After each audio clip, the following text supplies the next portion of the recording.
Kamu sedang berdiri di atap menara kontrol di bandara dan melihat sebuah pesawat besar mendekat untuk mendarat. Pesawat itu mendesing di atas kepalamu, tapi kamu hanya mendengar bunyi angin. Bunyi pertama yang dikeluarkan pesawat adalah gesekan rodanya di aspal. Itu karena pesawat raksasa ini digerakkan dengan tenaga listrik, sehingga tidak perlu membakar banyak bahan bakar. Juga tidak menarik perhatian orang karena kebisingannya saat terbang di atas kota. Tapi, para insinyur memprediksi pesawat listrik belum akan muncul dalam beberapa dekade ke depan. Untuk saat ini, pesawat Dreamliner 787 yang bisa mengangkut 310 penumpang dan tidak mengeluarkan polusi masih tetap menjadi mimpi indah bagi para desainer. Mari kita kembali ke 140 tahun lalu. Pada tahun 1883, seorang penggemar aviasi asal Prancis membuat penerbangan bertenaga listrik pertama. Dia memasang mesin listrik ke balon udara. Masalahnya, bobot mesin ini seberat moge. Jadi, balon udara itu tidak bisa terbang jauh dan mengangkut banyak penumpang. Oke, kembali ke masa kita. Masalah mesin dan baterai yang berat tetap belum terpecahkan. Setengah kilogram bahan bakar pesawat biasa mengandung 60 kali lebih banyak energi dibanding setengah kilo baterai yang tercanggih sekalipun. Jadi, kita harus memperbesar tangki pesawat 60 kali dan mengisinya dengan baterai. Tapi bobot pesawat jadi jauh lebih berat dan hampir tidak mampu lepas landas. Jadi, kita harus meniadakan berbagai barang penting dari pesawat, seperti beberapa deret kursi, toilet, dan semua minuman serta camilan, supaya bobotnya bisa berkurang. Lalu, masukkan lebih banyak baterai ke semua tempat kosong tadi. Pesawat pun bisa lepas landas sekarang, tapi tidak bisa mendarat. Pesawat didesain untuk lepas landas dengan tangki penuh dan mendarat dengan tangki hampir kosong. Kalau tidak, perlengkapan mendaratnya tidak akan mampu menyangga beban dan mengerem saat menyentuh landasan pacu. Jadi, kalau harus mendarat darurat langsung setelah lepas landas, pesawat harus terbang mengitari bandara dulu sampai bahan bakar cukup terbuang. Pesawat hanya boleh mendarat setelah mencapai berat tertentu. Tapi kalau dengan baterai, bobot pesawat tidak berubah selama penerbangan. Maka, para desainer harus mencari solusi lain. Mari kita masukkan pesawat bermesin tunggal ini ke dalam hanggar dan keluarkan mesin bahan bakar lama, sistem pembuangan, dan tangki bahan bakarnya. Ganti semuanya dengan mesin listrik yang jauh lebih kecil dan ringan. Muat semua tempat kosong dengan baterai. Bobot akhir pesawat harus tetap sama dengan pesawat aslinya. Nah, sekarang pesawat bisa lepas landas dan terbang tanpa masalah. Tapi hanya bisa terbang dalam jarak pendek. Dan itu adalah kelebihan besar pesawat listrik. Sekitar setengah penerbangan dunia berjarak tempuh kurang dari 805 km. Banyak penerbangan dengan jarak tempuh seperti itu dari New York ke Washington DC atau dari Detroit ke Toronto. Jaraknya kurang dari 325 km. Dan ada sejumlah pesawat penumpang raksasa yang menempuh jarak itu. Pesawat lepas landas, menambah ketinggian, lalu segera mendarat. Memakai bahan bakar pada jarak tempuh sependek ini seolah memasang lift barang raksasa dalam rumah berlantai 2. Tidak menguntungkan dan tidak masuk akal. Semua pesawat konvensional di dunia mengeluarkan sekitar 1 miliar ton CO2 setahun. Jadi, kita bisa mengurangi kerusakan lingkungan sampai setengahnya dengan menggunakan pesawat listrik. Banyak desainer mencoba mengubah beberapa pesawat menjadi pesawat listrik. Misalnya, pesawat Cessna 208B E Caravan, pesawat penumpang dengan 9 kursi itu sekarang memakai mesin listrik. Dan pada tahun 2020, pesawat ini menjalani sertifikasi. Ini berarti setiap baut dan kabel pesawat itu diuji keamanannya. Proses ini bisa memakan waktu bertahun-tahun. ES-19 adalah pesawat listrik bermesin 4. Lambung aluminiumnya menjadikannya sangat ringan. Meski harga per unitnya sekitar 126 miliar rupiah, biaya perawatannya 90% lebih murah daripada pesawat biasa.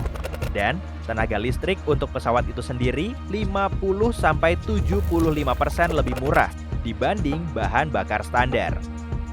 Pesawat ini akan mampu menempuh jarak sekitar 355 km. Pas sekali untuk bepergian di Eropa atau penerbangan antar pulau. dan bisa memakai landasan pacu kurang dari 765 meter. Karena pesawat jenis ini lebih hening, bandara bisa dibangun di dekat pusat-pusat kota. Ini akan mengurangi hampir setengah waktu bepergian. Aviation Alice telah selangkah lebih jauh ke masa depan. Pesawat 9 kursi ini hampir seluruhnya terbuat dari materi komposit dan digerakkan oleh 3 mesin. Bentuk perahu terbalik dan ekornya yang berbentuk huruf V membuat aerodinamikanya sempurna. Ukurannya sepanjang bus sekolah dan bentang sayapnya seluas lapangan basket.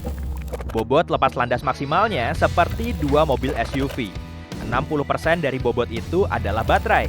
Ini membuatnya mampu menempuh jarak sekitar 1000 km. Itu lebih jauh dari jarak New York ke Detroit. Hal terbaik dari Aviation Alice adalah dari segi ekonomi. Biaya menerbangkan 9 penumpang dan 2 kru dengan kecepatan penuh adalah sekitar 3 juta rupiah per jam. Dengan pesawat konvensional dari kelas yang sama seperti Cessna dan Beechcraft, biasanya bisa mencapai sekitar 5 kali lebih besar. Masalah penerbangan jarak pendek bisa diatasi dengan jaringan bandara terbengkalai di Amerika Serikat. Ada sekitar 2.000 bandara terbengkalai dan 5.000 bandara umum. Tiap bandara bisa dilengkapi dengan stasiun pengisian daya seperti SPBU. Bagi pesawat Alice, setengah jam di stasiun pengisian daya setara dengan penerbangan di udara selama 1 jam. Jadi, sementara penumpang turun naik dan bagasi mereka dimuat, pesawat bisa mengisi cukup energi untuk terbang. Jadi, pesawat kecil sama bagusnya dengan taksi udara atau jet pribadi. Tapi kita butuh paling tidak 20 pesawat Aviation Alice untuk menggantikan pesawat Boeing 737 lengkap dengan 180 penumpang. Harga satu burung listrik ini adalah sekitar 60 miliar rupiah. Jadi itu sekitar 1 triliun rupiah lebih dibandingkan 1,5 triliun rupiah harga pesawat Boeing. Pesawat Alice unggul lagi. Zunum Aero mencoba membuat sebuah pesawat listrik yang bisa mengangkut 50 penumpang. Pada awalnya, perusahaan itu memiliki pesawat 12 kursi, ZA-10. Ini adalah pesawat hybrid yang ditenagai perpaduan mesin tradisional dan listrik. Para insinyur mengandalkan perkembangan baterai dan memperkirakan pesawat mereka akan mampu terbang sejauh 1.610 km. Jadi, pesawat itu bisa terbang dari LA ke Seattle dengan sekali pengisian daya. Dan harganya cuma lebih mahal 7 miliar rupiah daripada Alice. Pesawat besar 50 kursi ini seharusnya dikerjakan dengan prinsip yang sama. Tapi perusahaannya kehabisan dana sebelum bisa memperkenalkan hasilnya. Mungkin kita bisa membuat pesawat listrik yang suku cadangnya tidak bergerak sama sekali. Pesawat ini menggunakan angin ionik. Para insinyur MIT membuat model pesawat ringan dengan bentang sayap sekitar 5 meter dan tanpa mesin. Ada struktur logam menyerupai pagar di antara kedua sayap pesawat. Baterai menggerakkan struktur ini dengan muatan listrik negatif sebesar 40.000 volt. Struktur yang sama juga ada di belakang sayap dan diberi muatan positif. Ketika struktur ini diberi daya, ujung depannya menangkap elektron bermuatan negatif dari udara seperti magnet. Lalu elektron bergerak menuju struktur bermuatan positif di belakang. Saat bergerak, ion-ion bertabrakan dengan molekul udara.